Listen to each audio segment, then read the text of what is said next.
Update చూస్తే BJP chief JP Nadda ఇవాళ విశాఖకు రానున్నారు. రాత్రి 8:50 విశాఖకు చేరుకోనున్నారు. బీచ్ రోడ్లోని నోవాటెల్కి వెళ్లి అక్కడే బస్ చేయనున్నారు. రేపు రైల్వే మైదానంలో జరిగే పార్టీ కార్యక్రమాల్లో పాల్గొనున్నారు. బీజేపీ రాష్ట్ర కార్యవర్గ సమావేశానికి బీజేపీ చీఫ్ హాజరవుతారు. అనంతరం పలు పరిశ్రమలతో జేపీ నడ్డా సమావేశం కానున్నారు. రేపు సాయంత్రం విశాఖ నుండి ఢిల్లీకి తిరుగు ప్రయాణం కానున్నారు.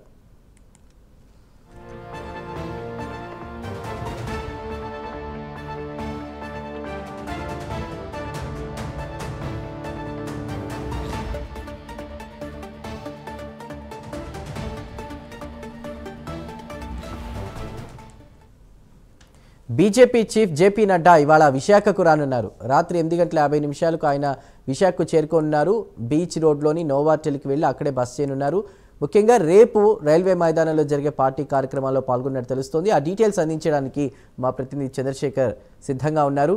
చంద్రశేఖర్, బీజేపీ రాష్ట్ర కార్యవర్గ సమావేశానికి బీజేపీ చీఫ్ హాజరవుతున్నారు కదా, అక్కడ జరిగేటువంటి కార్యక్రమాలకు సంబంధించిన ఇన్ఫర్మేషన్ ఏంటి?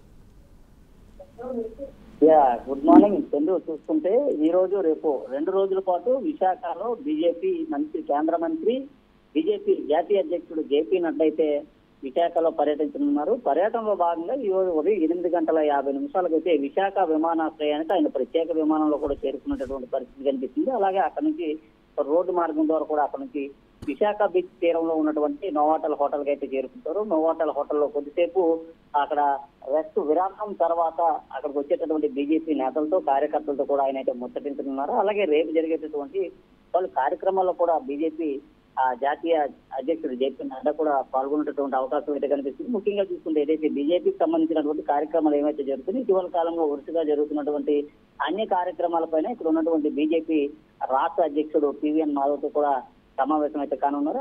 సమావేశం అనంతరం కూడా రేపు జరిగేటటువంటి విశాఖ రైల్వే మైదానంలో జరిగేటటువంటి కార్యక్రమంలో కూడా పాల్గొంటారు. అనంతరం బీజేపీ రాష్ట్ర కార్యవర్గ సభ్యులతో, అలాగే జిల్లా కార్యవర్గ సభ్యులతో కూడా అయితే దాదాపు అరగంట నుంచి గంట పాటు కూడా ముచ్చటించేటటువంటి అవకాశం అయితే కనిపిస్తుంది. అనంతరం కూడా అక్కడ నుంచి జరిగేటటువంటి పలు సాంస్కృతిక కార్యక్రమాల్లో కూడా ఆయన అయితే పాల్గొంటారు. ఇలాగే ఏదైతే ఇటీవల కాలంలో బీజేపీ చేపడుతున్నటువంటి కార్యక్రమాలు ఏవైతే ఉన్నాయో, జాతీయకు సంబంధించినటువంటి చర్చ కానీ, లేకపోతే ఇతర అంశాలకు సంబంధించి కానీ మిగతా జిల్లాల్లో ఉన్నటువంటి బీజేపీ కార్యవర్గ సభ్యులు కొనసాగుతున్నటువంటి కార్యక్రమాలు ఏవైతే ఉన్నాయి, కార్యక్రమాలను ఉద్దేశించి కూడా ఆయన అయితే మాట్లాడేటటువంటి అవకాశం అయితే కనిపిస్తుంది. అనంతరం కూడా అదే రోజు సాయంత్రం అంటే 14వ తేదీ రేపు సాయంత్రం విశాఖ నుంచి మరలా బయలుదేరి ప్రత్యేక విమానంలో ఆయన ఢిల్లీ బయలుదేరి వెళ్ళేటటువంటి పరిస్థితి కనిపిస్తుంది. నేపథ్యంలో ఈ రోజు ఆయన విశాఖకు రానున్నటువంటి నేపథ్యంలో ఇప్పటికే అన్ని రకాల ఏర్పాట్లు అయితే చేసిన పరిస్థితి కనిపిస్తుంది. ముఖ్యంగా చూసుకుంటే బందోబస్తు విషయంలో కూడా పోలీసులు అయితే అన్ని రకాలైనటువంటి జాగ్రత్తలు కూడా తీసుకుంటున్న పరిస్థితి కనిపిస్తుంది. మరోవైపు చూసుకుంటే ఆయన కలిసేందుకు కూడా పెద్ద ఎత్తున బీజేపీ శ్రేణులు, కార్యకర్తలు కూడా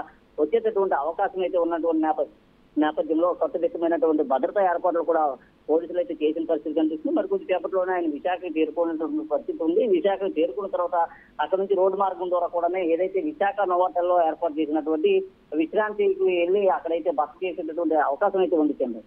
రైట్ చంద్రశేఖర్, థ్యాంక్ యూ.